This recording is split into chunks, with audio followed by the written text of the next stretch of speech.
Bab 51. Violet terus menemani Kif bahkan saat di ambulans, Violet tidak pernah melepaskan tangan Kif. Ia menundukkan tubuh supaya Kif bisa mendengar suaranya. Aku mohon Kif, bertahanlah. Kamu pasti baik-baik saja. Kif mengusap air mata Violet dengan susah payah, ia menggelengkan kepala pelan, supaya Violet berhenti menangisinya. Beberapa alat medis darurat sudah dipasang di tubuh Kif, karena kondisi Kif mulai menurun. Carlos juga menemani Violet di dalam ambulans. 30 menit menurut Violet seperti 3 jam. Mereka akhirnya sampai di rumah sakit terdekat. Kif langsung dilarikan ke ruang IGD. Violet enggan melepaskan tangan Kif, ia ingin masuk dan menemani pria itu, namun tim medis melarang. Nona, mohon untuk mentaati peraturan rumah sakit. Kalau Nona menurut, pasien akan segera ditangani. Edward langsung menarik Violet, tolong segera tangani pasien. Selamatkan dia. Pintu ruang IGD langsung ditutup rapat. Violet akhirnya menangis di pelukan pamannya. Semua ini karena aku, lirih Violet. Tidak, jangan menyalahkan diri kamu. Ini kecelakaan. Ini takdir. Edward mengusap punggung keponakannya yang terus bergetar karena menangis. Tak lama, Edward tidak lagi merasakan tubuh bergetar Violet dan mendengar tangisannya. Tubuh Violet tiba-tiba lemah, saat Edward mengurai pelukannya, Violet hampir ambruk. Semuanya langsung panik. Violet. Edward langsung mengangkat Violet dan meletakkannya di brankar tidak jauh dari tempat mereka. Lalu beberapa perawat mendorong brankar menuju ruang IGD. Kenapa semuanya jadi seperti ini? Para penjahat sudah ditangkap, tapi Violet dan Kif justru yang menjadi korban. Harusnya kita tidak merencanakan rencana ini. Edward secara tidak langsung juga menyalahkan dirinya sendiri. Tidak sampai 1 jam, dokter yang menangani Violet keluar. Pasien mengalami dehidrasi, dan beberapa luka luar yang memang tidak berbahaya. Namun sepertinya, pasien baru saja mengalami peristiwa yang membuatnya syok dan membuat tekanan darahnya sangat rendah. Kami akan memindahkannya ke ruang perawatan, kondisinya stabil. Jelas dokter yang baru keluar dari ruang IGD menangani Violet. Terima kasih, jawab Edward dan Carlos. Violet langsung dipindahkan ke ruang perawatan VVIP. Di sebuah taman yang dihiasi cahaya terang, gadis itu berjalan ke sana kemari dan mencari seseorang untuk ia tanya di manakah ia berada sekarang. Sebuah punggung yang terbungkus pakaian putih tinggi dan besar itu tiba-tiba muncul tidak jauh dari tempat Violet berdiri, pria itu berjalan ke depan menuju sebuah cahaya yang paling terang. Kif. Violet berlari dan memanggilnya. Pria itu kemudian menoleh, ia melambaikan tangan dan berhenti.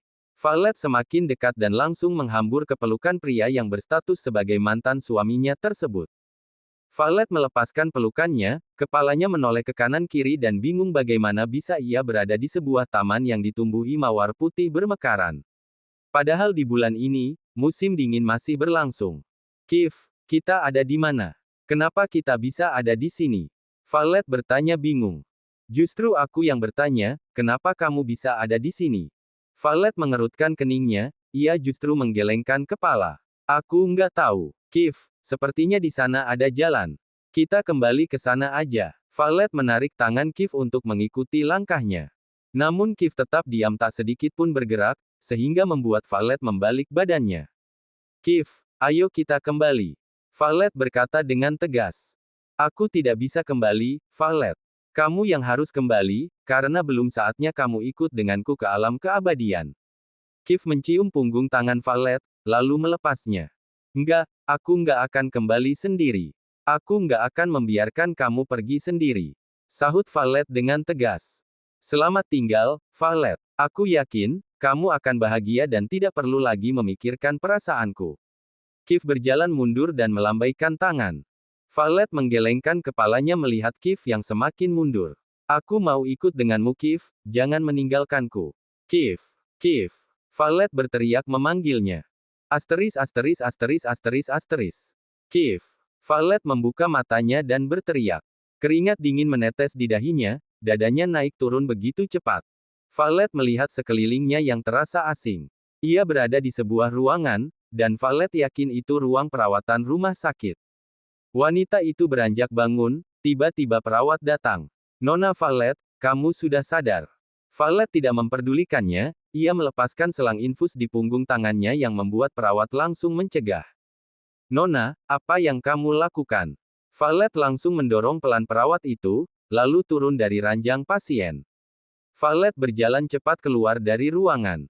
Nona Violet, kamu mau kemana? Perawat mengejar Violet hingga keluar ruangan. Violet berlari keluar, Bibi Sandra yang berjaga di depan ruangan langsung beranjak berdiri setelah mendengar suara teriakan perawat. Violet, kamu mau kemana? Bibi Sandra langsung menahan Violet. Bibi, aku mau melihat kondisi Kiev. Kondisi kamu belum stabil, sayang.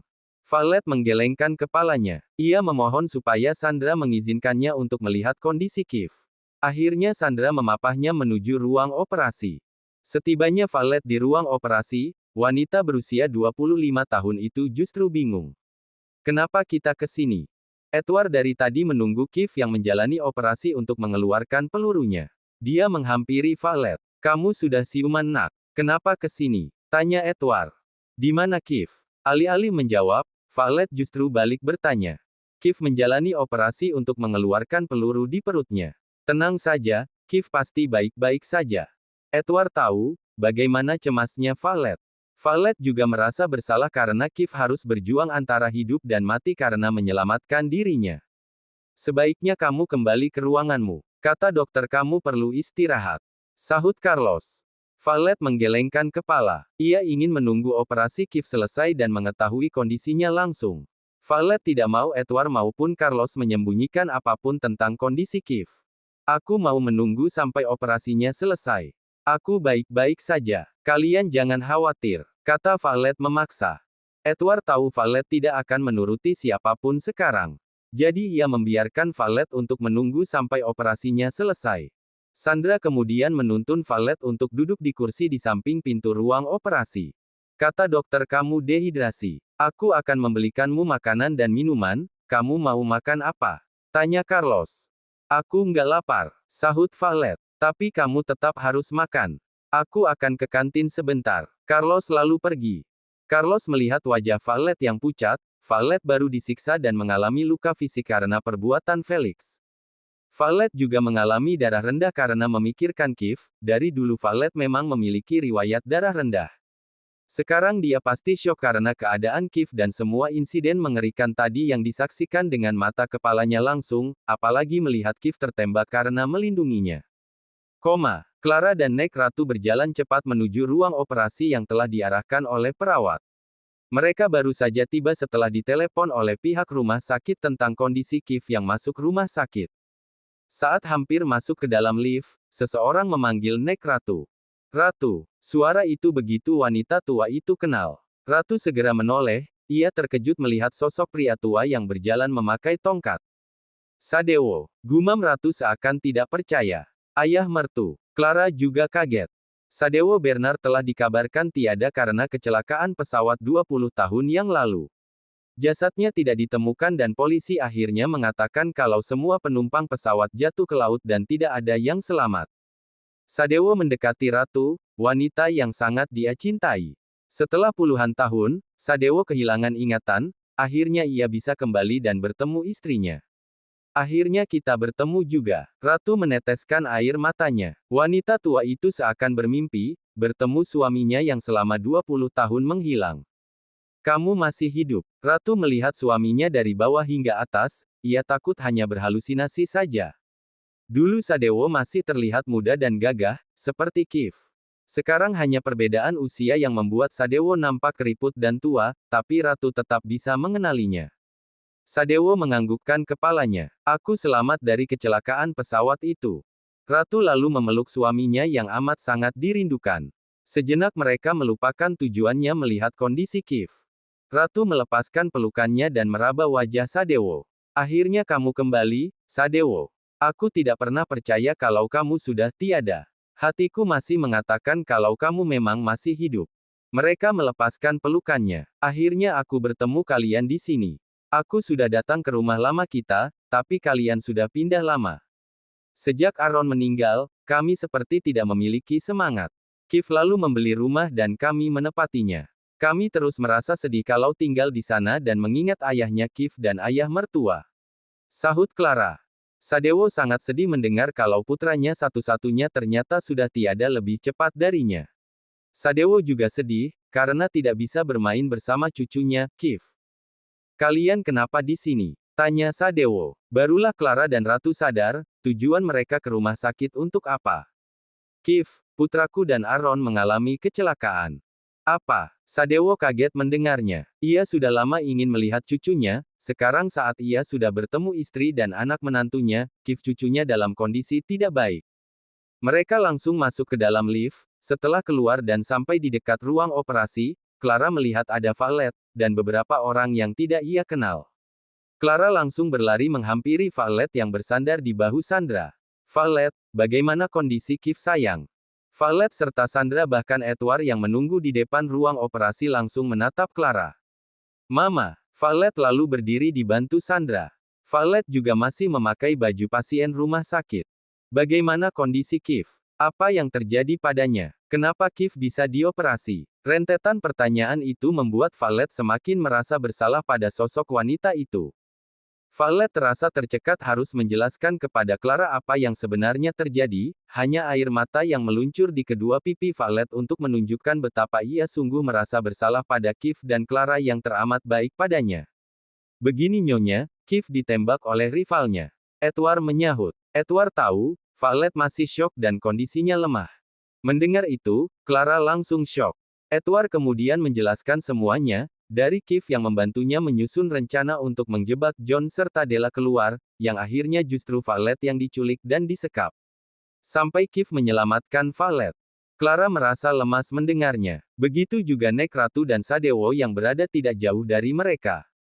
Ini semua salahku, Ma. Mama boleh menyalahkan Violet. Violet baru membuka suara dengan pelan. Clara mundur, ia tidak ingin menyalahkan Violet, tapi mendengar penjelasan Edward, Clara seperti tertampar karena sebegitu besar cinta putranya untuk sosok wanita seperti Violet. Ratu langsung membawa Clara untuk duduk dan menenangkannya. Nek Ratu tidak menyalahkan Violet, karena ia tahu cucunya memang saling mencintai. Cinta memang harus ada yang berkorban, tapi apakah cucunya yang harus menjadi korban? Sadewo melihat wajah Violet, ia mengerutkan keningnya karena merasa tidak asing melihat wajah Violet. Nak, bukannya kamu yang menjual tanah? Tanya kakek Sadewo. Violet awalnya merasa tidak asing juga melihat kakek itu. Akhirnya ia ingat kakek tua yang membeli tanahnya. Violet menganggukkan kepala. Aku kakeknya Kiev. Pernyataan itu tentu membuat Violet sedikit kaget. Sadewo lalu mundur, ia merasa penasaran dengan apa yang terjadi. Ternyata gadis yang ia temui menjual tanah itu, ternyata adalah wanita yang dicintai cucunya. Bahkan cucunya sampai rela berkorban nyawa. Tak lama, lampu operasi padam. Violet dengan tak sabar menunggu hingga dokter keluar dari ruangan. Clara juga langsung berdiri dan menghampiri dokter. Bagaimana operasinya dok? Tanya Violet. Bagaimana kondisi putraku? Clara juga bertanya. Operasinya berjalan lancar. Tapi, dokter menjeda kalimatnya hingga membuat semua penasaran. Tapi, Violet mengerutkan keningnya. Tapi apa dok? Tapi kondisi pasien kritis. Pasien kehabisan banyak darah, dan detak jantung pasien juga sangat lemah, kondisinya terus menurun. Maaf, kami harus mendiagnosis kalau pasien mengalami koma. Violet menggelengkan kepalanya mendengar penjelasan dokter. Violet tidak percaya kalau Kiev koma. Apalagi Clara, dari kemarin ia belum melihat putranya. Clara tidak akan bisa hidup tanpa putranya. Dokter jangan bercanda, mana mungkin Kiev koma? Violet tidak percaya. Senjata yang digunakan terlalu berbahaya. Karena kemungkinan untuk selamat sangat kecil. Tapi kami akan terus memantau kondisi pasien. Untuk sementara sampai kondisinya stabil, pasien akan dipindahkan ke ruang SICU, Surgery Intensive Care Unit, untuk mendapatkan perawatan lebih intensif. Kalau begitu saya permisi. Violet merasa jantungnya ditikam begitu tajam, ia tidak menyangka Kiev sampai koma dan kondisinya kritis. Sementara Clara, ia hampir saja jatuh karena syok mendengar penjelasan dokter. Violet ingin menolongnya, namun Clara langsung menepis tangan Violet. Apa sekarang kamu senang, Violet? Ini kan yang kamu inginkan. Violet menggelengkan kepalanya. Sama sekali ia tidak pernah menginginkan Kiev dalam kondisi seperti ini. Kenapa Clara mengatakan seperti itu? Saya tidak ingin menyalahkan kamu. Tapi kondisi Kiev seperti ini karena memang menyelamatkan kamu. Semua yang Kiev lakukan padamu, semuanya tidak berarti. Meskipun dia harus mengorbankan nyawanya untuk melindungimu, tapi kamu tetap saja tidak akan memaafkannya, Violet. Kamu senang sekarang, Kiev seperti ini. Clara menaikkan nada suaranya dan mengguncang bahu Violet. Air matanya terus mengalir karena sakit mendengar kondisi putranya satu-satunya. Seharusnya aku mencegah putraku untuk mengejar apa yang tidak lagi menjadi miliknya. Aku justru mendukung putraku untuk mengejar lagi apa yang sudah dilepas. Dan sekarang, nyawa yang dibayar putraku untuk menyelamatkanmu, Violet. Apa kamu tidak pernah sadar, bagaimana putraku selalu memperbaiki dirinya dan memantaskan dirinya untuk membayar dosanya padamu di masa lalu? Kiev sangat mencintaimu. Violet meneteskan air matanya, ia merasa sakit mendengar kata-kata Clara. Bersambung. Bab 52, 2 tahun berlalu. Sandra juga sedih melihat keponakan suaminya diperlakukan seperti itu. Ia berusaha untuk menarik Violet, namun tidak bisa karena Clara menghalanginya. Jangan ikut campur urusan kami. Clara mengusap air matanya, kamu lihat sekarang, Kiev, pria yang telah menyia-nyiakanmu, yang telah menyakitimu. Aku tahu kesalahan putraku tidak bisa dimaafkan. Tapi sekarang kamu lihat, Violet. Putraku yang banyak dosa padamu, sekarang berjuang untuk bertahan antara hidup dan matinya. Semua itu karena menyelamatkan kamu. Karena melindungi kamu. Clara berteriak dan membuat Violet semakin terseduh mendengarnya. Violet bukan hanya menangisi kondisi Kiev, kata-kata Clara. Tapi juga tidak menyangka Clara akan semarah itu padanya. Violet bahkan tidak mampu membela diri atau membantah wanita yang sudah ia anggap sebagai ibu kandungnya. Sandra tidak tega lagi, ia melepaskan tangan Clara dari bahu Violet lalu menarik Violet ke dalam pelukannya. Tidak ada yang menginginkan keadaan Kiev seperti ini. Tidak seharusnya Anda menyalahkan Violet. Sandra tidak menyukai kata-kata Clara yang seakan menyudutkan Violet. Kalau Anda mau menyalahkan, salahkan saya. Karena seharusnya saya yang melindungi Violet, bukan Kiev yang bukan lagi siapa-siapa selain pria yang berstatus sebagai mantan suaminya. Nek Ratu dan Sadewo langsung menenangkan Clara. Sudah, nak, ini di rumah sakit. Sadewo menyahut. Sebaiknya kalian pergi dari sini, aku tidak mau putraku terus-menerus di dalam bahaya karena melindungimu. Clara menegaskan. Violet tidak ingin pergi. Ia ingin menemani sampai kondisi Kiev membaik. Aku mohon Ma, izinkan Violet tetap di sini. Violet memohon.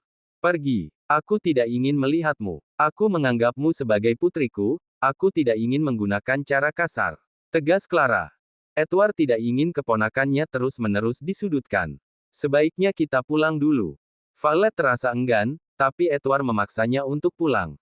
Terlebih Edward melihat kondisi Violet yang terlihat pucat. Violet baru saja akan melangkah, namun kepalanya terasa berat berdenyut dan pusing hingga sekelilingnya terasa berputar. Tiba-tiba saja Violet berpegangan pada Sandra, sampai akhirnya kesadaran Violet hilang. Violet. Sandra sangat panik. Edward segera membopongnya kembali ke ruangan di mana Violet tadi dirawat. Clara juga sedikit panik melihat Violet yang tiba-tiba pingsan, begitu juga Nek Ratu.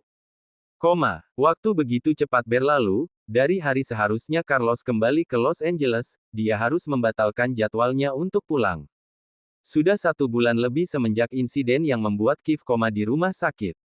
Carlos akhirnya mengurungkan niatnya untuk kembali, ia akan pergi setelah mendapatkan kabar kalau Kiev sadar.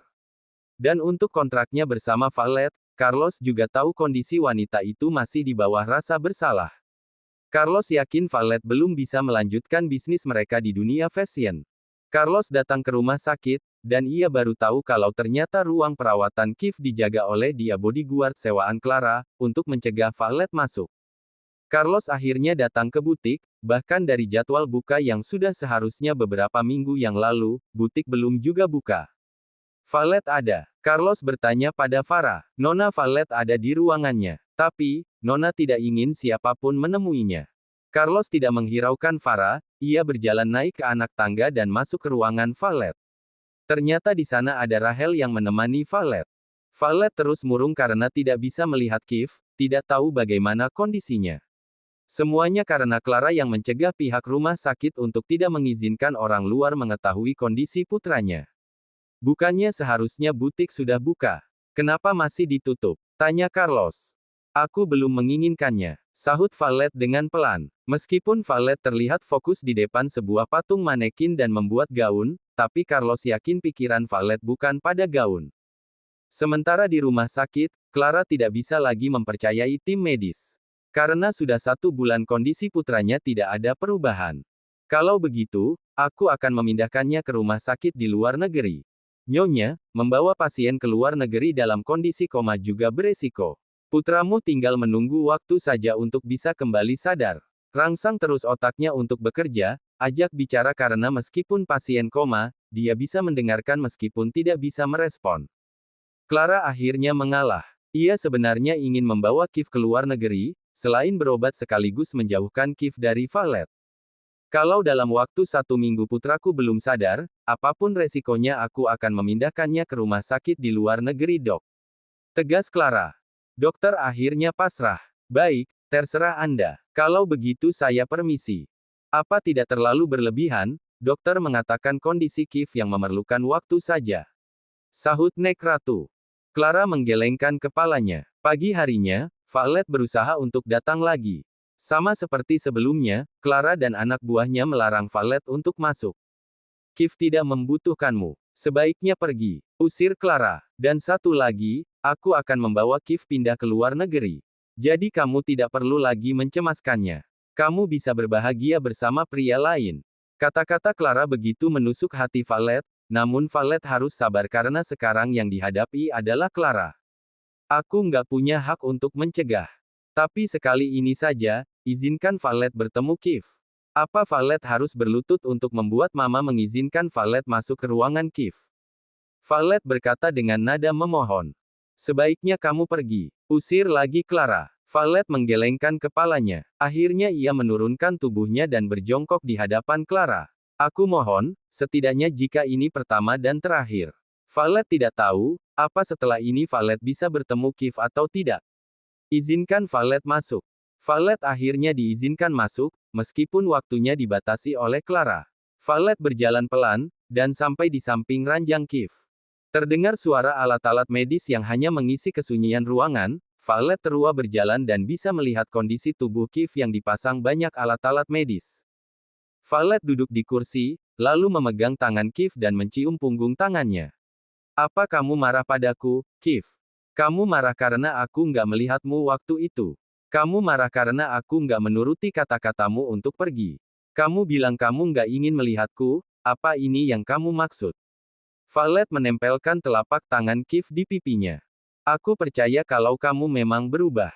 Kamu memang mencintaiku. Tapi aku yang merasa tidak pantas dicinta olehmu, Kiev. Aku merasakan nyaman di dekat Carlos, aku tidak ingin menyakiti di antara kalian berdua dan memilih antara kalian berdua.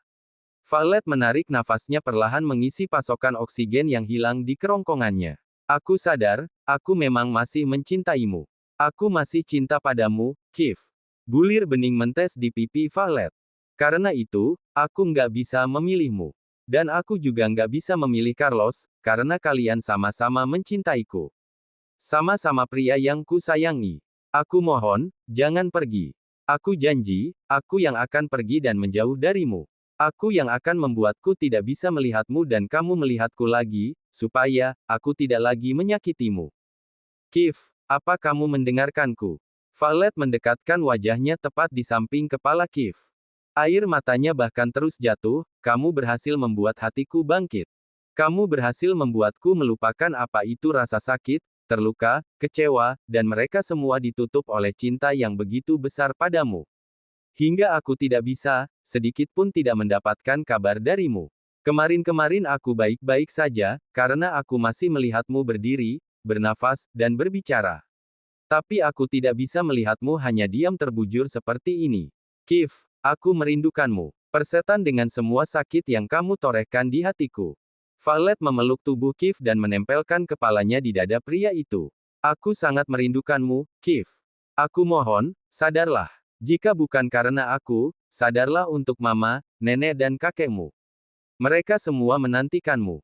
Meskipun tidak bisa menjawab dan membuka matanya, namun saraf otaknya merespon, Kiev masih bisa mendengarkan. Buktinya ada lelehan bulir bening yang jatuh mengalir di sudut matanya, setiap kata yang Violet ucapkan. Setelah cukup lama memeluk pria itu, Violet menarik diri lalu menghapus sisa air matanya usai merasa tenang. Aku berharap, kamu bisa bahagia. Meskipun bukan karenaku alasanmu bahagia. Selamanya, aku akan selalu mencintaimu. Violet mencium tangan Kif, sebelum akhirnya enggan untuk keluar dari ruangan dan meninggalkan Kif. Violet, lirihan pelan itu tiba-tiba lolos dari bibir Kif, usai Violet menutup pintu ruangan. Kif juga menggerakkan tangannya, namun hanya beberapa kali setelah itu ia kembali diam seperti semula. Sidang kasus John, Della, Alisa serta Felix akhirnya digelar. Mereka semua nampak memberontak saat dibawa oleh polisi memasuki ruang sidang. Sementara Felix, kakinya yang tertembak mengalami infeksi dan ia baru saja melakukan pemulihan pasca operasi amputasi 1 bulan yang lalu. Sementara John, nampak sekali pucat dan tidak sekuat dan segagah sebelum menjadi tahanan dan tersangka. Violet datang didampingi Carlos, Edward, Sandra, Kevin dan beberapa saksi kejahatan Alisa dan John di perusahaan. Silahkan duduk. Sidang kami buka. Duk. Pengacara Violet tidak lain dan bukan, adalah Edward sendiri. Pria yang akan membantu Violet sekaligus korban ketidakadilan dari kakak iparnya. Edward langsung menjelaskan semuanya usia hakim memberinya kesempatan untuk bicara. Edward juga membawa bukti semua kejahatan yang dilakukan mereka. Di antara 4 tersangka, tidak ada yang mengelak lagi. Hingga akhirnya, hakim memutuskan, John, Della, dan Felix akan dihukum seumur hidup. Dan untuk Alisa, maksimal 10 tahun penjara dan minimal 8 tahun penjara. Alisa sangat malu, apalagi sidang disiarkan di publik dan beritanya menyebar. Begitu juga Della dan John. Setelah sidang, seorang kakek tua menghampiri Violet. Nak, aku adalah kakeknya Felix. Aku sungguh menyesali perbuatan cucuku. Aku tidak akan membelanya dan membantunya, karena dia sudah melakukan kesalahan besar. Aku minta maaf atas nama keluargaku. Violet menganggukkan kepala. Kakeknya Felix tidak bersalah. Nggak perlu minta maaf.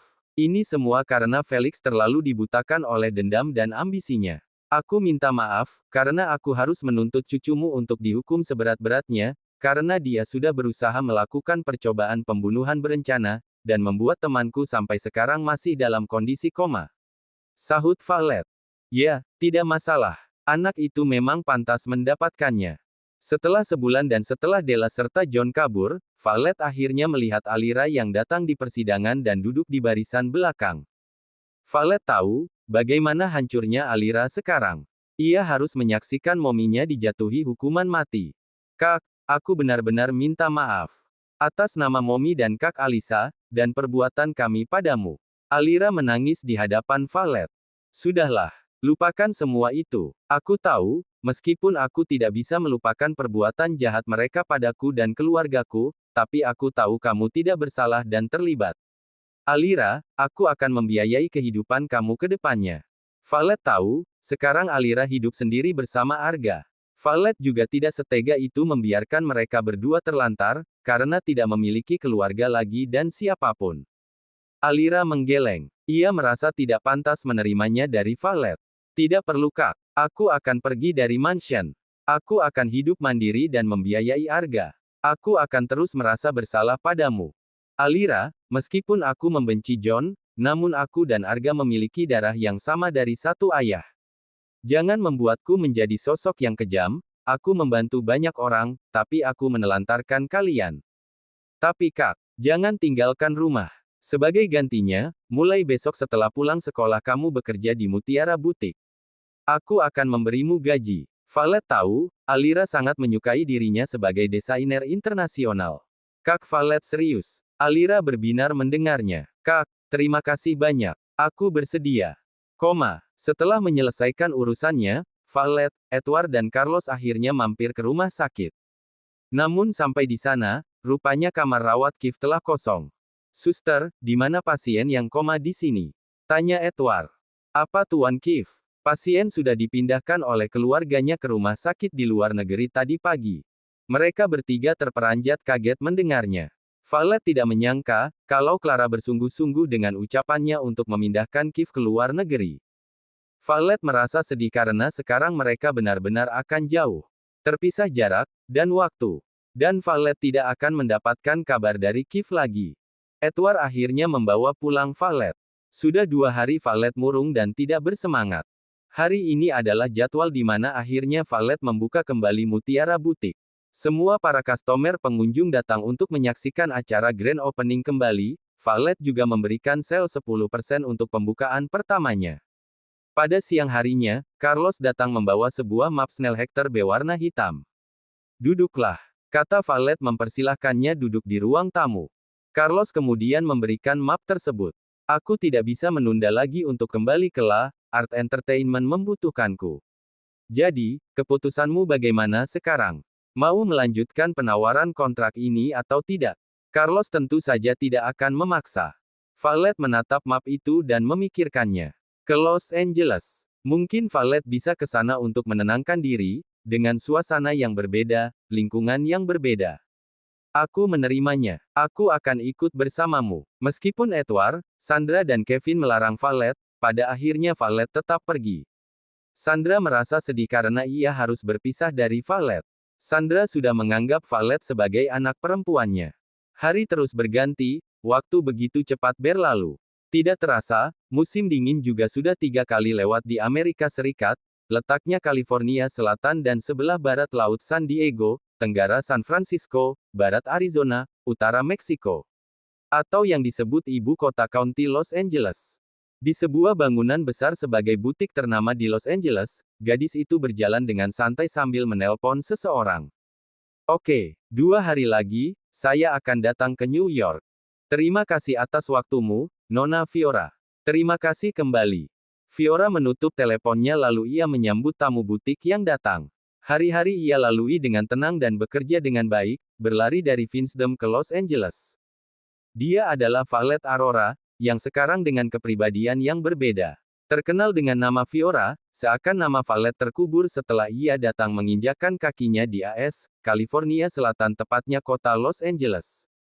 Suara dentingan ponsel membuat Violet membuka pesannya.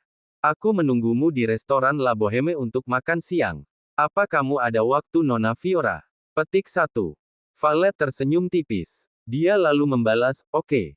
Jam makan siang akhirnya tiba, Violet telah tiba di La Boheme Restaurant. Wanita itu lalu masuk dan mencari meja yang telah Carlos pesan. Menunggu di kursi, tak lama pelayan menyajikan makanan yang telah Carlos pesan. Maaf menunggu. Carlos baru saja tiba, Violet menengadahkan kepalanya dan tersenyum tipis. Silahkan duduk. Carlos kemudian duduk. Setelah meninggalkan Vinsdom, Carlos selalu meyakinkan Violet supaya hubungan mereka terjalin secara murni sebagai teman. Carlos selalu ingin membuat Violet nyaman dan tidak terbebani dengan perasaan. Oh ya, Carlos. 2 hari lagi, aku akan ke New York. Carlos seketika menatapnya. Oh ya, tapi aku tidak bisa menemanimu. Aku sangat sibuk, sahut Carlos sembari memasukkan sepotong daging stik ke mulutnya. Nggak masalah. Aku akan pergi sendiri. Lagi pula, meskipun aku belum pernah ke New York, tapi aku ingin sekalian merilekskan otot-ototku sejenak untuk menyenangkan diri. Violet menjawab. Mereka makan dengan saling bertanya tentang pekerjaan, tidak yang lainnya. Bagaimana waktu kamu ke London kemarin? Tanya Carlos. Violet baru saja pulang dari London 2 hari yang lalu. Ia pergi ke sana bukan tanpa alasan, tapi karena aku melihatnya di Westminster Abbey. Sungguh, tapi saat ku kejar, tiba-tiba tidak ada. Violet ke London karena Rahel melihat ada Kiev di sana. Violet hanya ingin memastikan, apa yang dilihat Rahel benar atau tidak, bahkan Violet sudah mencari selama 1 minggu, namun ia tidak berjumpa sosok pria itu. Namun Violet lega kalau seandainya memang itu sungguh Kiev. Kiev sudah sadar dan sehat. Aku nggak bertemu dengannya. Mungkin saja Rahel salah lihat. Kata Violet. Carlos tahu kesedihan Violet yang selama ini menunggu takdir mempertemukannya dengan Kiev. Jangan bersedih. Aku yakin, suatu saat kamu bisa bertemu lagi dengan Kiev. Violet tidak banyak berharap, ia sudah meninggalkan Vinsdom 2 tahun. Meninggalkan semua kenangannya, baik kenangan indah maupun buruk. Bersambung. Bab 53. Surat. Carlos mengantar Violet sampai di Bandara Internasional Los Santos pada siang hari. Pria itu sebenarnya khawatir karena ini pertama kalinya Violet datang ke New York, terlebih sendirian. Jangan lupa terus mengabariku. Hati-hati, Carlos mengingatkan. Violet menganggukkan kepalanya. Violet terlihat sangat muda di usianya yang ke-27 tahun. Tidak usah khawatir. Paling lama juga 1 minggu. Aku juga ingin berkeliling di New York, dan menikmati suasana di sana. Jawab Violet. Para penumpang pesawat menuju negara Amerika Serikat tepatnya New York, sudah dihimbau untuk segera memasuki pesawat. Kalau begitu aku pergi. Sampai jumpa lagi. Violet melambaikan tangannya usai ia dipersilahkan untuk masuk menuju pesawat. Carlos melambaikan tangannya. Carlos merasa tidak rela Violet pergi, padahal beberapa waktu lalu Violet kerap pergi ke luar negeri. Setelah cukup lama menunggu sambil menikmati perjalanan, Violet tiba di Bandar Udara Internasional JFK. Keluar dari bandara, Violet melihat seseorang yang memanggilnya. Selamat datang di New York, Nona Fiora. Aku Kathleen, yang mengundangmu. Gadis itu menyapa dengan ramah. Violet tersenyum, terima kasih, Nona Kathleen. Ini pertama kalinya aku datang ke New York. Wah, sungguh kehormatan bagiku. Aku sudah menyiapkan hotel terbaik untukmu, dan destinasi wisata nanti. Kathleen sangat senang bisa bertemu dengan desainer Fiora. Kathleen ingin menikah, dan dia ingin desainer Fiora yang membuat gaunnya langsung.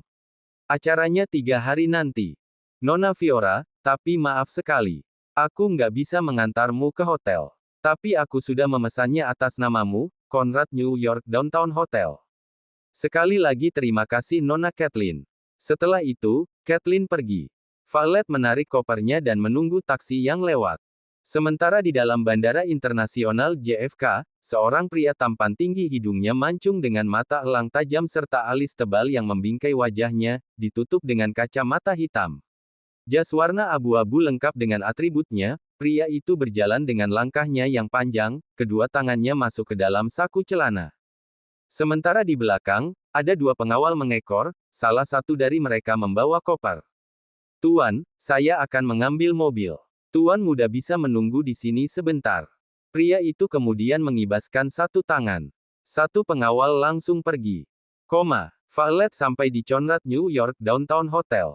Permisi, aku desainer Fiora. Apa ada reservasi kamar atas namaku? Violet bertanya pada meja resepsionis. Mohon tunggu sebentar, Nona. Kami akan mengeceknya. Violet mengangguk singkat. Dia menunggu sambil memotret lobi hotel dan mengirimnya pada Carlos. Aku sudah sampai. Violet mengetik pesan. Hati-hati di sana. Carlos langsung menjawabnya. Oke, nggak perlu khawatir, aku bukan lagi adik kecilmu. Aku sudah dewasa dan bisa menjaga diri kakak. Violet membalasnya dengan emot tersenyum manis. Ya, aku percaya. Tapi bagiku, kau tetap adikku yang suka kabur-kaburan. Violet membalas dengan emotikon marah, dan Carlos membalasnya dengan tertawa.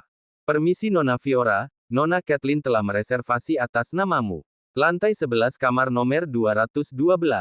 Ini kuncinya, selamat menikmati fasilitas kami. Semoga Anda betah dan nyaman.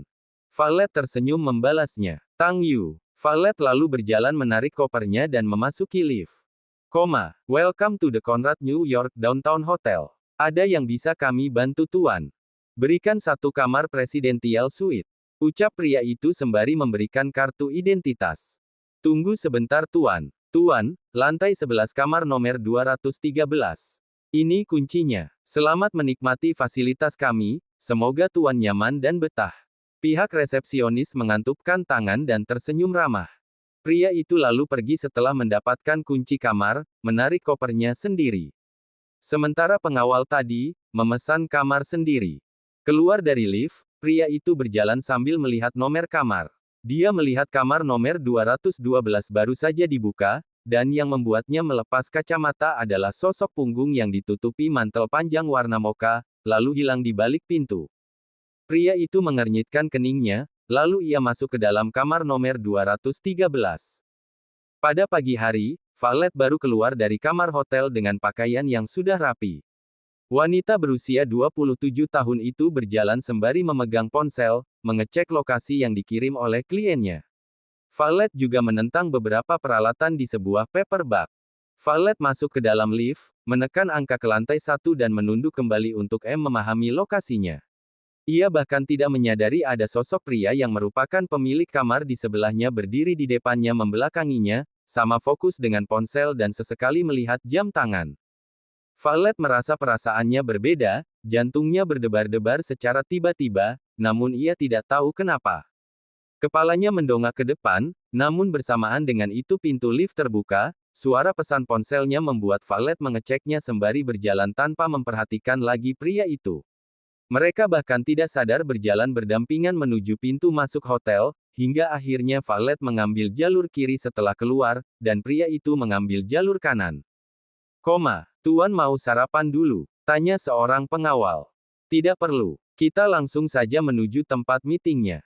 Sahut pria itu sembari masuk ke dalam mobil. Dia adalah sosok pria yang dulu dibawa oleh Clara pergi, menjauh dari Violet dan kehidupan lamanya, Keith Aaron. Saat mobil berjalan keluar dari pelataran Hotel Bintang 5, di tepi jalan ada sosok gadis yang berdiri lalu sebuah taksi menghampirinya. Keith tiba-tiba menoleh ke arah gadis itu. Ia merasa perasaannya ada yang berbeda, sudah sangat lama ia tidak pernah merasakan perasaan seperti ini lagi. Namun begitu ia hampir melihat wajah gadis itu, taksi itu menghalanginya lalu gadis itu masuk dan mobilnya juga melaju. Kenapa aku merasa perasaan yang sama saat dekat dengan Violet? Padahal Violet juga tidak mungkin ada di sini. Gumam Keith dalam hatinya. Keith tahu, saat ini Violet ada di Los Angeles, menurut kabar yang diberikan Leon. Keith telah sadar dari komanya 1 minggu setelah dibawa oleh Clara ke rumah sakit di Singapura. Flashback on. Violet, suara yang keluar dari mulut Keith dengan pelan, bersamaan dengan kelopak matanya yang perlahan terbuka dan jarinya yang bergerak.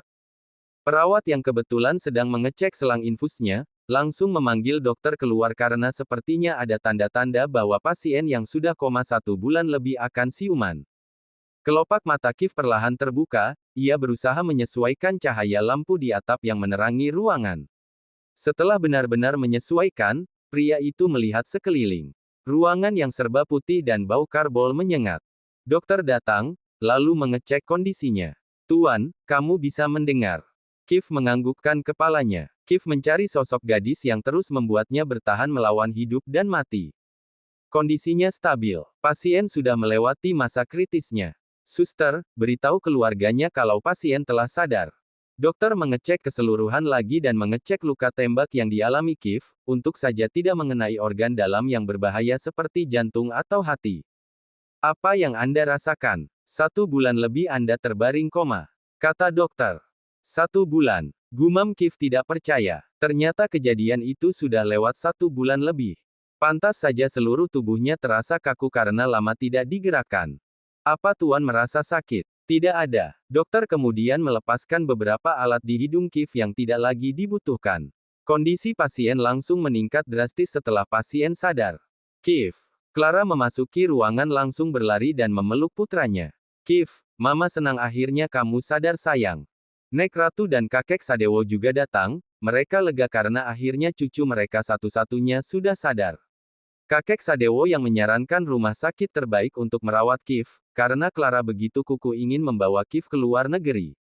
Nek Ratu juga memeluk cucunya setelah Clara mundur. Kamu memang cucu nenek satu-satunya yang paling kuat. Keith juga kaget ketika melihat sosok pria di samping Nek Ratu, dan Keith baru tahu kalau ternyata kakeknya selama ini memang masih hidup. Kakek Sadewo dirawat oleh orang yang baik. Leon sempat mencari tahu, karena mereka pernah melihat orang yang mirip dengan kakek Sadewo, dan ternyata benar, kakek Sadewo masih hidup berdiri sehat. Laporan yang diberikan Leon beberapa waktu lalu memang tidak salah. Keith melihat lagi di antara ibu dan neneknya, saat tidak sadar, Keith selalu merasa di dekat Violet, tapi kenapa sosok wanita itu tidak ada? Violet, kamu nggak perlu mencari Violet. Biarkan dia bahagia bersama pilihannya. Sahut Clara dengan tegas. Keith akhirnya diam, ia cukup lega setelah nenek mengatakan Violet baik-baik saja. Flashback off. Violet telah sampai di sebuah butik, bukan miliknya. Namun itu adalah butik milik Kathleen, baru beberapa bulan dibuka. Kathleen bekerja sama dengan Violet, membeli gaun-gaun koleksi dari Violet yang dijual di butiknya. Nona Fiora, terima kasih sudah mau datang ke butik kecilku, kata Kathleen. Aku juga senang atas undanganmu, Nona Kathleen. Mereka berjalan masuk, Kathleen juga sudah menyiapkan sarapan untuk mereka, barulah nanti Valet akan mengukur tubuh Caitlyn dan mendesain gaun yang cocok untuk gadis yang sebentar lagi akan menikah tersebut. Tidak terasa, sudah beberapa hari Valet di New York. Hari pernikahan Caitlyn juga telah tiba. Valet mengenakan gaun sederhana yang elegan dan make-up tipis untuk menghadiri acaranya.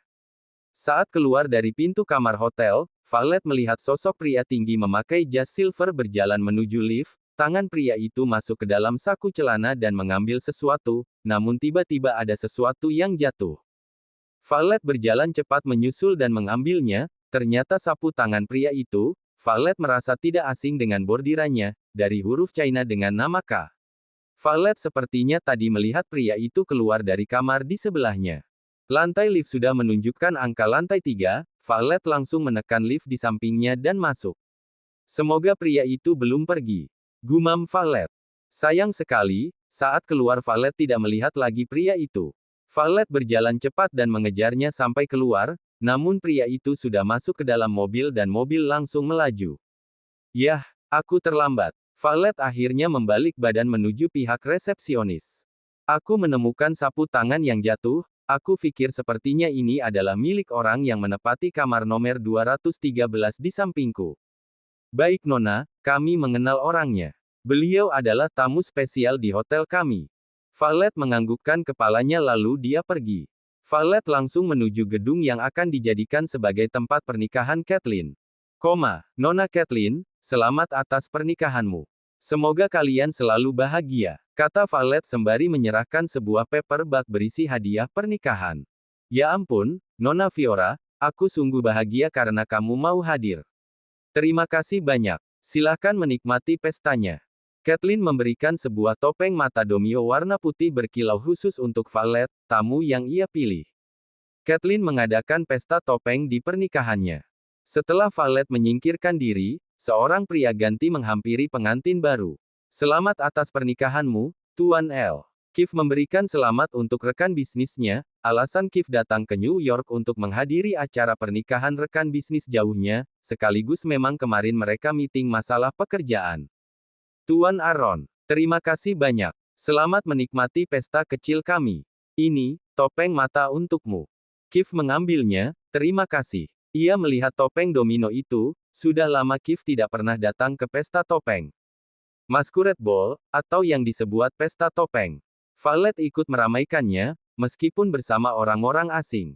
Valet ditarik oleh seorang pria, dan mengajaknya berdansa, di tengah iringan musik dan cahaya yang remang-remang. Valet terpaksa meladeni, hingga mereka bertukar pasangan dari satu ke lainnya. Hingga tiba saatnya, Valet tiba-tiba menabrak sebuah dada seorang pria itu lalu menatapnya begitu juga Valet. Mau berdansa. Di antara pria lainnya yang memaksanya, pria itu sungguh sopan. Mengangkat satu tangannya untuk menyambut tangan Valet. Valet merasa jantungnya berdebar cepat, ia merasa gugup, lalu tangannya ia letakkan di atas telapak tangan pria itu. Mereka bergerak seirama mengikuti musik merdu yang mengaluni pesta. Tangan pria itu mengangkat ke atas dan Valet berputar, lalu jatuh dan langsung ditangkap oleh sosok pria misterius itu. Mereka saling melempar pandang, kedua kornea mata mereka bertemu, seolah tidak asing, saling menatap dalam dan membuat debaran jantung semakin tidak terkendali. Sayangnya topeng domino menjadi penghalang mereka untuk melihat wajah satu sama lain. Kenapa aku merasa tidak asing dengan pria ini? Gumam Valet dalam hatinya. Kenapa gadis ini mirip Valet? Pria itu ingin membuka topeng matanya, namun belum sempat menyentuh wajah, Valet sudah beranjak berdiri lalu berjalan pergi. Valet sampai di lobi hotel tempatnya menginap, ia langsung masuk, sementara di belakangnya ada sosok pria yang tadi berdansa dengannya mengikuti. Kif lalu menghampiri pihak resepsionis dan bertanya, apa gadis itu menginap di sini? Pihak resepsionis itu kemudian menatap punggung Valet yang baru masuk ke dalam lift. Itu kan, desainer Fiora. Iya tuan. Siapa dia? Tanya Kif. Mohon maaf tuan, saya tidak bisa memberitahu siapa beliau. Karena ini merupakan privasi. Kif tentu saja tahu kalau pihak hotel tidak bisa memberitahu identitas gadis itu. Tapi Kif sungguh penasaran dan ingin tahu, kenapa ia merasa begitu dekat dan tidak asing dengannya. Kif akhirnya membalik badan dan berniat pergi, namun pihak resepsionis kembali memanggilnya. Tuan, apa ini milikmu? Resepsionis itu memberikan sapu tangan. Kif lalu mengecek sakunya, dan ternyata tidak ada. Iya benar. Kif lalu mengambilnya, sapu tangan yang Valet berikan 5 tahun yang lalu, Valet menitipnya dari Rahel, saat Kif ulang tahun. Sapu tangan Anda jatuh di dekat kamar Anda. Nona tadi yang menemukannya. Kif berpikir sejenak, ia sepertinya tahu di mana kamar gadis itu. Sekarang begini, aku ingin mengucapkan terima kasih padanya. Jadi, bagaimana caranya supaya aku bisa memberikan ucapan padanya? Tuan bisa menuliskan lewat surat. Kami sungguh tidak bisa memberikan identitas dan kamarnya. Kif ingat, saat pulang dari acara pernikahan, ia diberikan souvenir khusus limited edition dari pengantin prianya langsung. Itu adalah sebuah gantungan kunci yang hanya ada satu dari Italia. Kif mengambil selembar surat dari resepsionis. Terima kasih sudah menemukan sapu tangan yang sangat berharga ini. Aku adalah pemilik kamar di sampingmu. Aku ingin sedikit bercerita, sapu tangan ini diberikan oleh wanita yang sangat spesial di hatiku, saat ulang tahunku 5 tahun yang lalu. Sebagai rasa terima kasihku, terimalah hadiah kecil ini. Pangkat Tuan K. Pangkat. Bersambung. Bab 54. Pertemuan. Kif melipatnya, lalu memberikannya pada pihak resepsionis beserta paper bag berisi gantungan kuncinya. Malam hari, Valet baru saja menyelesaikan makan malam di restoran hotel. Valet langsung kembali, namun pada saat lewat bagian resepsionis, mereka memanggil Valet. Nona Fiora, ini ada titipan untukmu. Dari pria pemilik sapu tangan. Valet mengernyit, ia menerimanya dan tersenyum. Tang Yu. Valet kembali ke kamar, sampai di dalam kamar, barulah Valet membuka suratnya. Dan yang membuat Valet tertegun dan bingung adalah kata terakhirnya. Kalau ada waktu, bolehkah besok kita bertemu? Aku menunggu di dekat patung Liberty. Valet merasa tidak mengenal pria itu, tapi mengapa pria itu mengajak bertemu? Dan yang membuat Valet penasaran, tanda tangannya. K. Dan, wanita spesial 5 tahun yang lalu. Valet membuka isi paperback-nya, ia begitu terpukau melihat gantungan kunci dengan lukisan pengantin. Valet jadi teringat patung boneka yang Kif berikan, ia melihatnya di meja nakas. Valet tidak tahu, kenapa mereka bisa murung tiba-tiba, setelah jatuh 2 tahun lalu.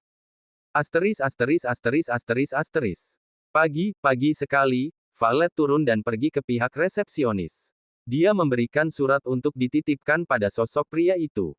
Jam 7 pagi, Kif keluar begitu lewat di depan resepsionis, mereka memanggil Kif.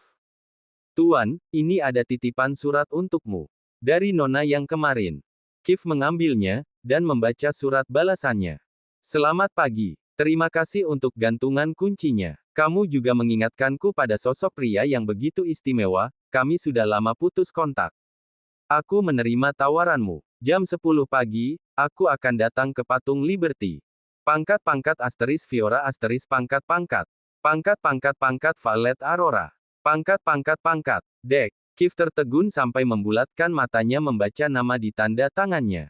Ia begitu tidak percaya dengan namanya, Kif langsung kembali menuju pihak resepsionis. Apa gadis itu benar desainer Fiora? Kalau benar, aku sungguh mengaguminya. Tolong jawab. Kif begitu mendesak. Mereka akhirnya mengangguk. Benar Tuan, dia desainer Fiora yang terkenal. Kif tersenyum tipis, ia begitu tidak sabar untuk memastikan dugaannya. Bahwa desainer Fiora adalah Valet Aurora. Apakah tanda debaran di jantungnya itu karena gadis itu adalah Valet? Ya, mungkin saja memang benar. Valet ada di New York. Valet sudah tiba di ikon New York City. Patung Liberty yang berdiri menjulang dengan tinggi sekitar 93 meter. Patung yang menyimpan sejarah panjang dan makna mendalam. Patung Liberty juga menggambarkan seorang perempuan yang memegang obor di tangan kanannya. Valet berjalan pelan sambil menikmati suasana, ini pertama kalinya Valet melihat langsung patung Liberty yang merupakan ikon kota New York. Wanita itu terus berjalan, memakai atasan rajut hitam dan mantel mocha. Valet melihat ponselnya, ia memotret patung Liberty, kemudian mengirimnya pada sosok pria yang meninggalkan nomor telepon lewat pihak resepsionis. Aku wanita yang tinggal di sebelah kamarmu. Aku sudah sampai. Apa kamu masih di jalan? Vio mengirimnya. Sementara Kif baru saja tiba, ia turun dari mobil lalu mengecek ponselnya.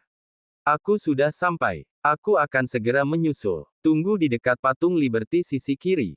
Valet menjawab, oke. Aku mengenakan mantel mocha, rambut brunat tergerai. Valet sungguh penasaran dengan pria itu, kenapa ia merasa aneh dengannya. Kif berjalan terus sampai tiba di sisi kiri, ia melihat kanan kiri yang ramai, ia mencari sosok gadis yang mengenakan mantel coklat, sampai akhirnya, ia menemukan gadis yang memakai mantel coklat, di antara wisatawan lainnya. Kif berjalan mendekat, ia menarik nafasnya perlahan lalu membuangnya. Kif sungguh ingin memastikan, apakah gadis itu sungguh Valet. Kif mendial nomornya, bahkan nomor Valet juga baru. Valet melihat ponselnya yang bergetar, ia menarik nafasnya pelan sebelum mengangkat telepon.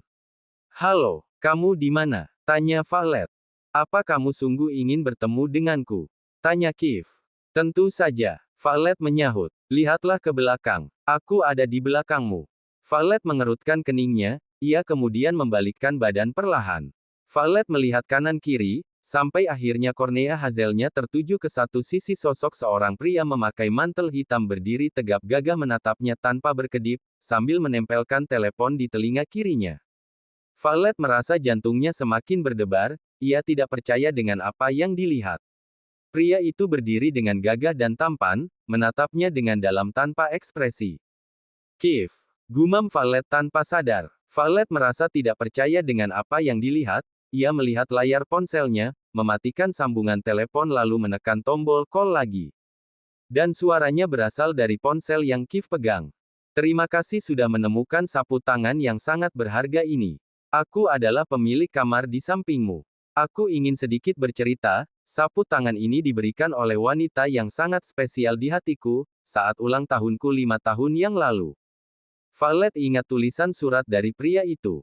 Sapu tangan itu, pantas saja tidak asing, ternyata karena sapu tangan itu ia yang berikan untuk Kif 5 tahun yang lalu. Kif melangkah maju, ia tepat berada di depan Valet dengan jarak yang dekat. Jangan lagi ditanya bagaimana perasaan Kif, setelah 2 tahun akhirnya bisa bertemu lagi dengan wanita yang tidak pernah luntur namanya di hatinya. Sosok wanita yang semakin cantik dan dewasa, selalu membuatnya setiap saat rindu dan selalu berharap bisa dipertemukan oleh takdir. Apa kabar, Nona Fiora? Kif bertanya dengan senyum tipis yang membingkai wajahnya. Valet seakan keluh untuk menjawab, ia masih terkejut dan tidak percaya bahwa sosok di depannya adalah Kif Aron. Valet bahkan meneliti penampilan Kif dari bawah hingga atas, barangkali itu hanya bayangan yang ia lihat. Namun ternyata, itu memang Kif, pria yang menyelamatkannya 2 tahun yang lalu. Valet mendongak untuk bisa melihat wajah Kif, Kif sedikit berbeda, dengan brewok dan kumis yang tumbuh. Semakin terlihat matang dan sempurna. Apa kamu tidak percaya denganku? Aku belum mati, Nona Fiora. Valet tidak berpikir itu adalah arwahnya Kif. Ia hanya syok sekaligus lega dan bahagia, karena melihat Kif berdiri dan sehat. Tuan K, kenapa kamu berpikir seperti itu? Valet bertanya dengan ragu. Kif tersenyum mendengarnya. Karena kita sudah di sini, bagaimana kalau kita menikmati pemandangan ikon New York sambil jalan-jalan? Tawar Kif, satu alisnya naik ke atas. Valet diam, ia tidak tahu harus menjawab apa. Valet masih syok karena Kif ada di hadapannya, satu hotel dengannya, bahkan kamar mereka bersebelahan. Dan sekarang, Kif mengajaknya jalan-jalan. Valet akhirnya mengangguk perlahan, dia berjalan di samping Kif dengan langkah pelan. Jujur saja, Valet merasa bingung harus memulai pembicaraan dari mana. Valet tiba-tiba merasa nervous, di antara pasangan lainnya yang mesra dan berkencan, mungkin Valet dan Kif yang cuma saling diam dengan terus berjalan menikmati pemandangan. Bagaimana kabar kamu? Tanya Valet memberanikan diri. Seperti yang kamu lihat, sahut Kif. Valet menganggukkan kepalanya. Tangannya masuk ke setiap saku mantel lalu mengeratkan mantelnya saat hembusan angin terasa lumayan kencang. Apa kamu bahagia dengan kehidupanmu yang sekarang, Nona Fiora? Valet menarik nafasnya perlahan, mengisi kekosongan udara di kerongkongan. Valet merasa rileks baru dia menjawab. Aku hanya menikmati hidup. Bukankah hidup harus terus berjalan ke depan? Bahagia tergantung bagaimana kita menjalaninya. Valet hanya menjalani hidup, tanpa tahu apa itu bahagia. Hari-hari ia lalui dengan perasaan bersalah, karena selama 2 tahun ia mencari Kif dan ingin tahu bagaimana hidup pria itu. Apa Kif sudah sadar, dan bagaimana Kif menjalani kehidupannya? Ya, kamu benar. Kif melihat Valet lalu melihat ke depan lagi. Bolehkah aku sedikit bertanya, Nona Fiora? Silahkan, sahut Valet. Ia merasa tidak lagi tegang dan lebih rileks dari tadi. Apa kau percaya dengan yang namanya takdir? Aku berpisah dengan seorang wanita yang kucintai 2 tahun lalu. Kemudian, aku mencarinya. Namun aku berhenti mencarinya setelah aku mengetahui kehidupannya ternyata jauh lebih baik. Tapi, aku pernah berharap aku bisa bertemu lagi dengannya, dan harapanku terkabul. Apa itu dinamakan takdir? Kif menatap Valet. Valet tahu, kata-kata itu ditunjukkan untuknya, wanita yang dimaksud adalah dirinya. Takdir. Valet juga ingin percaya, karena dia sangat berharap bisa bertemu Kif, dan ternyata setelah 2 tahun mereka akhirnya dipertemukan kembali. Mungkin bisa iya, bisa saja tidak. Bisa jadi hanya kebetulan. Ada orang bilang kan, dunia itu sempit. Tapi aku menganggapnya sebagai takdir. Sahut Kif. Valet mengedikkan bahunya, berpura-pura bersikap acuh. Valet, maksudku Nona Fiora. Kamu sendirian tinggal di sini? Tanya Kif. Sebenarnya Valet merasa risih karena Kif harus memanggilnya dengan nama Fiora, apalagi dengan embel-embel Nona. Valet lebih suka dipanggil Valet oleh pria itu, mungkin saja sudah terbiasa. Iya, aku sendiri. Aku dari Los Angeles, aku ke New York karena ada undangan dari salah satu klien. Ya, sekalian menyenangkan diri. Ini pertama kalinya aku datang ke New York, dan ternyata memang benar-benar indah. Benarkah? Ini pertama kalinya kamu datang ke New York? Valet menganggukkan kepala. Dulu memang setelah mominya tiada, hubungan Valet dan ayahnya renggang.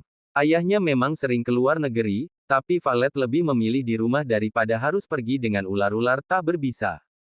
Wow, bagaimana kalau, selama di sini, aku menemanimu untuk berkeliling? Tawar Kif. Hanya alibi dan berharap Valet menerimanya. Valet menatap wajah Kif, jujur saja ia bingung. Ia merindukan Kif, tapi Valet merasa tidak enak. Aku akan memikirkannya. Kamu sendiri, tinggal di mana?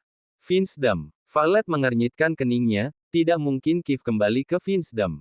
Valet sering berkomunikasi dengan Edward maupun Sandra, dan Edward mengatakan Kif belum kembali ke Finsdom. Mana mungkin? Bukannya kamu di luar negeri? Bagaimana kamu tahu tentangku, Nona Fiora? Tanya Kif. Valet menelan salivanya, mereka akhirnya duduk di sebuah bangku. Aku sungguh tinggal di Finsdom. Ya, selama 1 tahun yang lalu aku di Singapura. Lalu 1 tahun ini aku di Finsdom. Aku juga beberapa kali pergi ke luar negeri, dan juga London beberapa waktu lalu. Jelas Kif. Valet tertegun mendengar London. Ternyata benar apa yang dikatakan Rahel, kalau Kif memang ke London. Dan mungkin saja, begitu Valet tiba di London, Kif sudah pergi. Aku juga ke London, tapi kita bertemunya di sini, kata Valet. Benarkah? Iya, aku di sana beberapa hari, tapi aku tidak menemukan apa yang aku cari. Sahut Valet dengan nada sedih. Kamu mencari apa? Valet mencondongkan tubuhnya ke depan dengan tangan yang bertumpu di atas paha. Apa aku pantas menceritakannya pada orang asing yang baru kutemui? Tuanka, kamu tidak akan mengerti. Valet menoleh. Ya, Kif paham. Mereka memang terlihat seperti asing, dengan nama yang berbeda dan hidup baru yang berbeda. Valet melihat ke atas, langit-langit mulai mendung, angin berhembus kencang serta rintik-rintik tetesan air dari langit mulai turun. Dan orang-orang pun pada berjalan cepat untuk segera pulang maupun mencari tempat berteduh. Sepertinya akan turun hujan, kata Valet. Mereka lalu berdiri, Kif menarik satu tangan Valet hingga membuat gadis itu membalik badan hingga mendongak guna menatap mata Kif yang sama menatapnya dengan perasaan dalam. Sampai akhirnya, Kif tersadar kalau air rintik-rintik mulai deras. Kif melepaskan trenchcoat-nya meninggalkan sweater rajut hitam, membawanya terbang ke atas tepat menutupi kepalanya dan Valet untuk melindungi mereka dari air hujan. Valet melihat ke atas, lalu menatap Kif. Apa yang kamu lakukan? Valet takut Kif sakit karena kedinginan. Kita berteduh ke sana. Valet masih syok, namun ia mengikuti Kif. Valet dan Kif akhirnya memutuskan kembali setelah hujan reda, mereka sampai di hotel pada sore hari. Valet mengantar Kif yang sepertinya sedang flu mendadak. Kif menempelkan kartu, lalu mereka masuk ke dalam kamar nomor 213. Violet juga melepaskan mantel yang Kif sampirkan di pundaknya.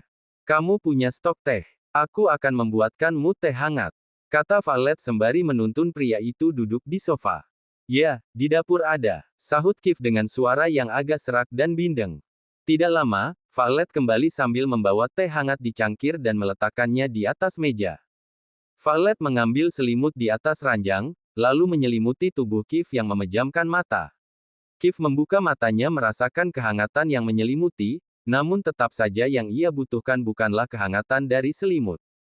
Saat Violet hendak melangkah, Kif menyibak selimutnya lalu menarik tangan Violet hingga membuat wanita itu membalik badan dan tidak bisa menjaga keseimbangannya. Violet jatuh di pangkuan Kif. Apa yang kamu lakukan? Violet sangat gugup. Tatapan Kif sayu, ia butuh kehangatan yang Violet miliki, bukan dari selimut atau apapun. Kif menarik pinggang wanita yang masih syok itu semakin mendekat padanya, tangannya menyusup ke dalam mantel yang Violet pakai sampai membuat Violet menggeliat kaget. Kif, jangan seperti ini. Jujur saja, Violet merasa risih. Apalagi mereka tidak memiliki hubungan apapun, tidak ada yang pernah menyentuh Violet seperti ini, kecuali Kif. Hangat, aku lebih nyaman seperti ini. Violet merasa sangat gugup, jantungnya jangan lagi ditanya. Mungkin saja Kif juga mendengar debaran jantungnya. Violet juga merasa sesak karena Kif memeluknya begitu erat. Namun lama-kelamaan, Violet merasa tenang. Ia berusaha untuk merilekskan hatinya, biar bagaimanapun Kif sudah melindunginya dari hujan, sampai pria itu yang akhirnya kedinginan. Dan Violet juga ingin membayar rasa bersalahnya 2 tahun yang lalu. Karena Kif sudah menyelamatkannya, dan ia tidak ada saat pria itu membuka mata pertama kalinya. Kif menarik kepalanya, ia menatap wajah cantik Violet dengan tatapan sayu. Ia melihat bibir tipis seperti delima yang menggoda serta mengundangnya untuk mendekat. Violet merasa jantungnya semakin tidak terkendali, saat Kif semakin mendekat, hembusan nafas keduanya seperti saling menabrak wajah masing-masing. Violet, aku merindukanmu, Kif berkata dengan suara lirih dan dalam. Bersambung, bab 55, jalan-jalan. Violet menatapnya tanpa berkedip. Ia juga merasakan perasaan yang sama, rindu yang membuncah. Violet tidak bisa lagi membohongi perasaannya, ia masih menyimpan cinta, yang tidak pernah berkurang atau terbagi sedikit pun. Hingga Kif memiringkan sedikit kepala, dan Violet memejamkan matanya. Perlahan, Kif mulai menyentuh bibir tipis itu dengan jari telunjuk, lalu mendekatkan bibirnya tepat pada permukaan bibir yang seperti delima, lebih manis dan menggoda. Lebih memabukkan daripada anggur merah, dan tidak ada siapapun yang pernah menyentuh dan meresainya. Violet yang awal diam dan tidak tahu harus melakukan apa, perlahan mulai mengikuti naluri hatinya, ketika Kif memberi gigitan kecil supaya bibir tipis dari mantan istrinya terbuka dan memberinya jalan. Kif langsung menjelajah masuk dengan indera perasa, Violet hanya mengikuti apa yang pria itu ajarkan. Nafas mereka saling memburu, Kif semakin menarik tengkuk Violet dan memperdalam apa yang ia sukai. Rasa manis melebihi madu yang pertama kalinya ia rasakan dari wanita yang telah berstatus sebagai mantan istrinya. Violet meremas sweater yang pria itu kenakan tepat di bagian dada, lalu merambat ke leher dan melingkarkan tangannya di leher Kif. Sementara tangan Kif masuk ke dalam mantel, meraba rajut hingga ia bisa merasakan kehangatan dari pinggang wanita yang mulai kehabisan nafas tersebut. Violet merasakan dingin menyentuh pinggangnya, merambat ke atas mulai ke punggung. Yang akhirnya menyadarkannya, bahwa yang Kif dan dirinya lakukan sekarang ini salah. Tangan Kif bahkan semakin berani merambat mulai ke depan, hingga akhirnya Violet mendorong dada pria itu dan mengakhiri pagutan panas mereka. Dengan nafas tersenggal, Violet mencegah. Jangan Kif. Kif seketika tersadar, sebelum ia menyentuh keranuman yang tidak boleh ia sentuh sembarangan. Kif menurunkan tangannya dan menyenderkan kepalanya di sofa. Violet turun dari pangkuan Kif, memperbaiki bajunya yang berantakan, mereka mengatur nafas masing-masing. Saling diam dan seketika ruangan berubah hening untuk beberapa saat. Setelah nafas Kif mulai teratur, ia menatap Violet dengan bersalah. Maaf, aku sungguh nggak sadar dengan yang kulakukan. Kif hanya terlena oleh kehangatan yang ia dapatkan dari wanita yang sepertinya juga mulai teratur nafasnya. Violet tahu, ia juga bersalah karena terlena dengan ciuman panas mereka. Violet menarik nafasnya perlahan dan membuangnya perlahan. Aku juga salah. Violet hanya ingin menjaga dirinya, ia juga tidak ingin disentuh sembarangan tanpa ikatan dan hubungan yang jelas. Violet melihat jam di tangan kirinya, sudahlah, lupakan apa yang kita lakukan tadi. Aku harus kembali ke kamarku. Violet berdiri, sebelumnya ia mengecek suhu badan Kif karena takut pria itu demam. Namun suhu badan Kif sudah normal dan tidak lagi dingin, dan sepertinya flu-nya juga hilang. Karena Kif sudah mendapatkan obat paling mujarab. Jangan lupa tehnya diminum. Mumpung masih hangat. Jaga dirimu. Violet meraih tas dan hendak pergi. Kif menahan pergelangan tangannya. Kif menatap Violet, begitu juga wanita itu. Violet masih malu karena apa yang mereka lakukan. Ia tidak menyesal, tapi menatap wajah Kif ia teringat apa yang beberapa saat lalu mereka lakukan. Bagaimana dengan penawaranku untuk besok selama kita masih di New York? Aku akan menjawabnya nanti malam. Sampai jumpa. Violet melepaskan tangan Kif lalu pergi. Kif tersenyum tipis, ia merasa bahagia karena perasaan rindunya terobati. Violet membuka kamar hotelnya lalu masuk, ia melempar tas di atas ranjang dan membuka mantel. Lalu masuk ke dalam kamar mandi. Ya Tuhan, bagaimana aku bisa menghindar dari Kif lagi kalau seperti ini? Malam harinya, Violet akhirnya menghubungi Kif lewat pesan. Ia setuju untuk menikmati destinasi bersama pria itu. Kabar tentang Vinsdom, 1 tahun yang lalu Edward mengatakan kalau Felix tiada karena kaki yang diamputasi mengalami infeksi. Sementara Della dirawat di rumah sakit jiwa karena tidak bisa menerima takdir yang ia jalani. John juga sudah beberapa waktu lalu sering dirawat di rumah sakit polisi karena sakit kronis dan sudah berlangsung berbulan-bulan.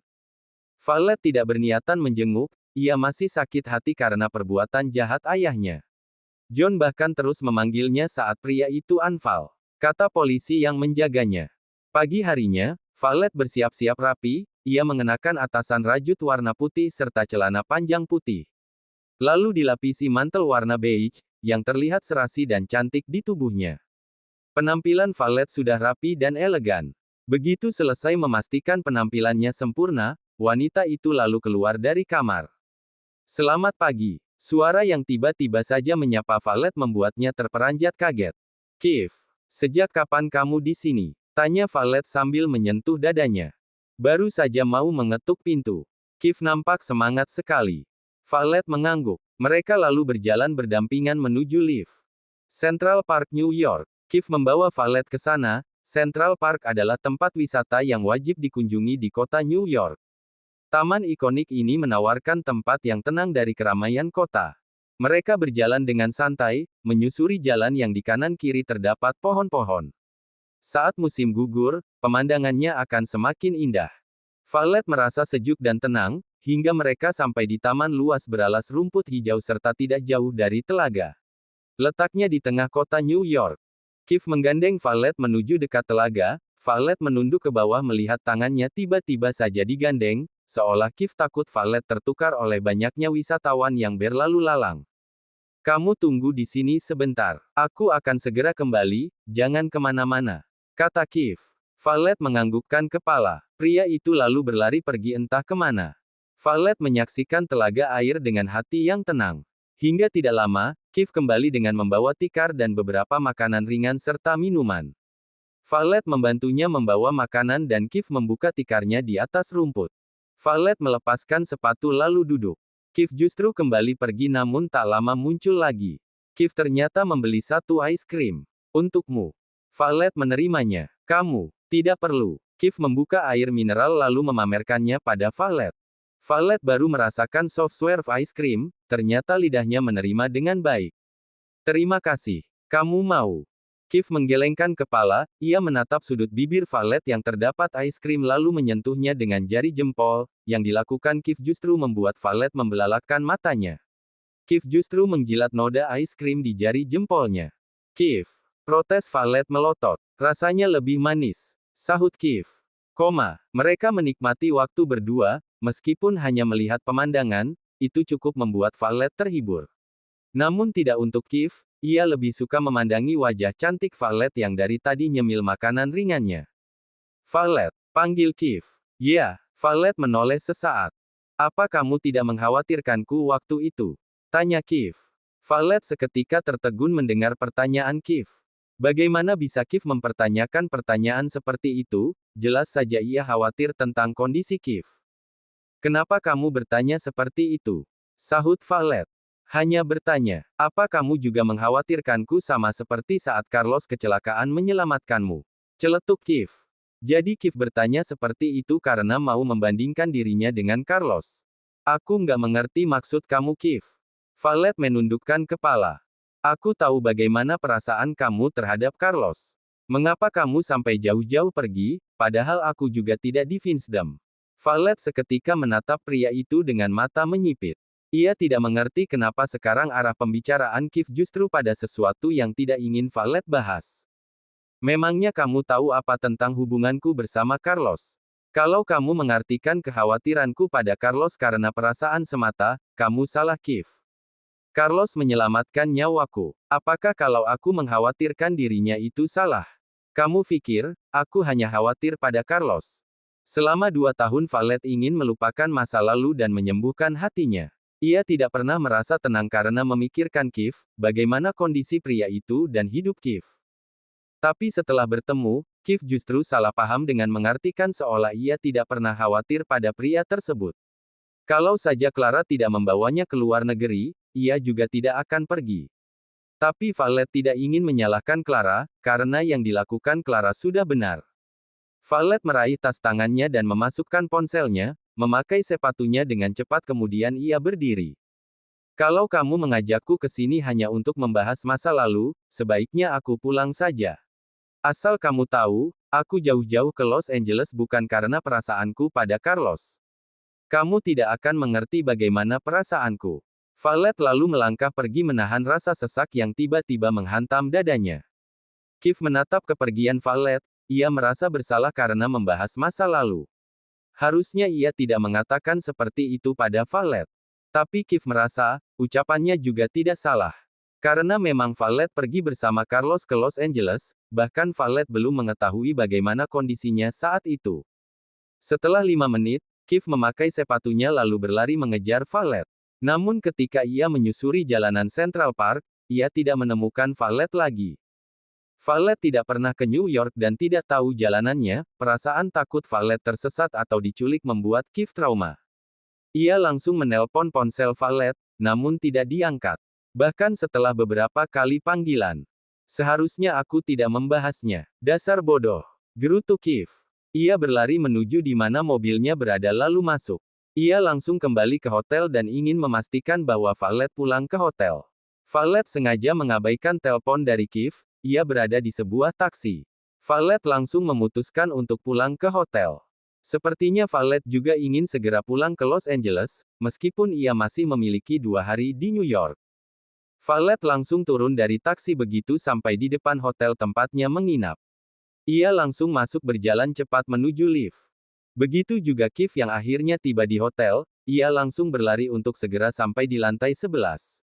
Setelah keluar dari lift, Kif berjalan cepat, ia melihat kamar Violet yang baru saja ditutup. Kif mendekati dan ingin mengetuk pintu, tapi tangannya hanya melayang sampai di udara saja, ia mengurungkan niatnya. Sepertinya ia harus membiarkan Violet sendiri dulu, barulah nanti ia akan membujuk wanita itu. Malam harinya, Violet keluar kamar. Namun ia terkejut karena tiba-tiba ada pria berdiri di depan kamarnya. Aku mau mengajakmu makan malam, kata Kif.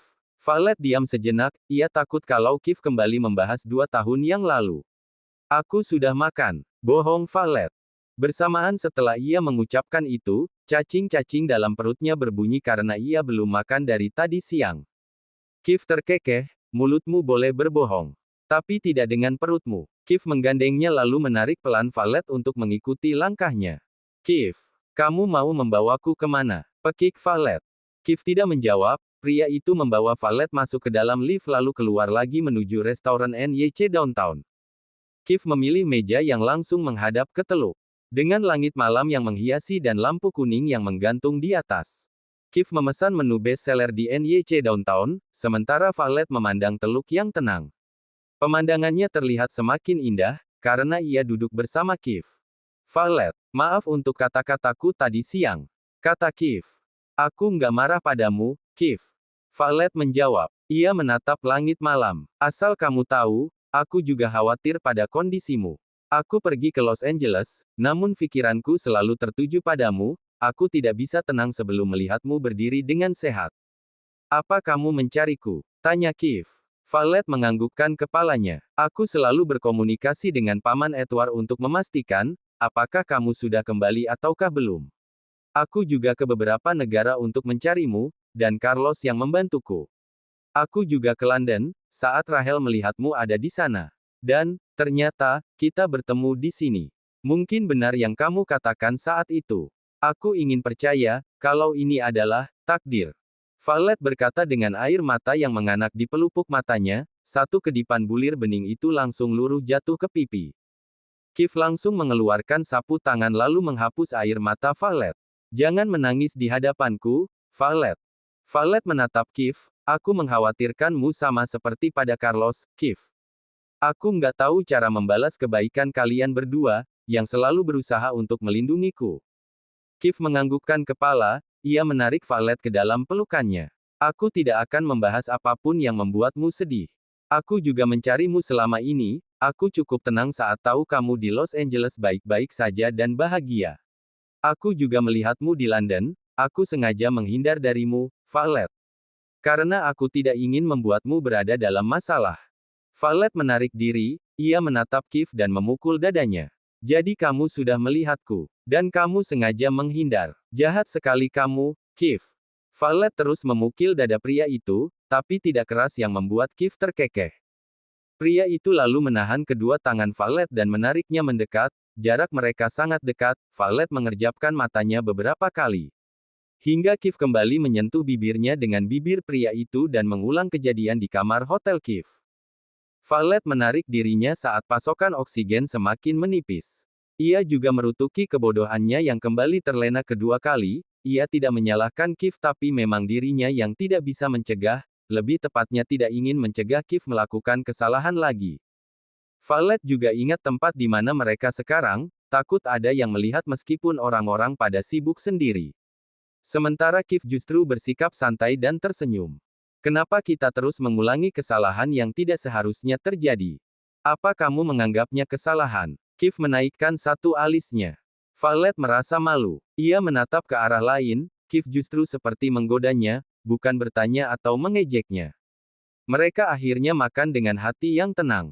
Pagi menjelang, Kiev juga muncul dan mengajaknya sarapan bersama di luar hotel sekaligus menikmati waktu selagi masih di New York. Valet juga tidak bisa menolak, karena ia tidak tahu apakah setelah mereka berpisah lagi, momen seperti ini akan terulang lagi atau tidak. Valet tidak bisa terlalu banyak berharap, karena Valet tidak ingin menyakiti Kiev ataukah Carlos. Kiev membawanya ke Empire State Building, melihat atraksi seperti Times Square, Museum Seni Metropolitan serta Taman Bryant dan masih banyak lagi. Kiev sungguh menyenangkan Valet seharian. Tidak sedikit pun Kiev membiarkan wanita itu untuk mengingat masa lalu mereka. Malam harinya, setelah makan malam Kiev mengajaknya ke sebuah pasar malam. Kita ke sini, tanya Valet memastikan. Bagaimana tidak, Kiev itu seorang CEO di perusahaan besar. Dia sungguh ingin masuk ke tempat di mana para pedagang kaki lima berjejeran dengan jualan masing-masing. Memangnya kenapa? Apa kamu tidak suka? Tanya Kiev.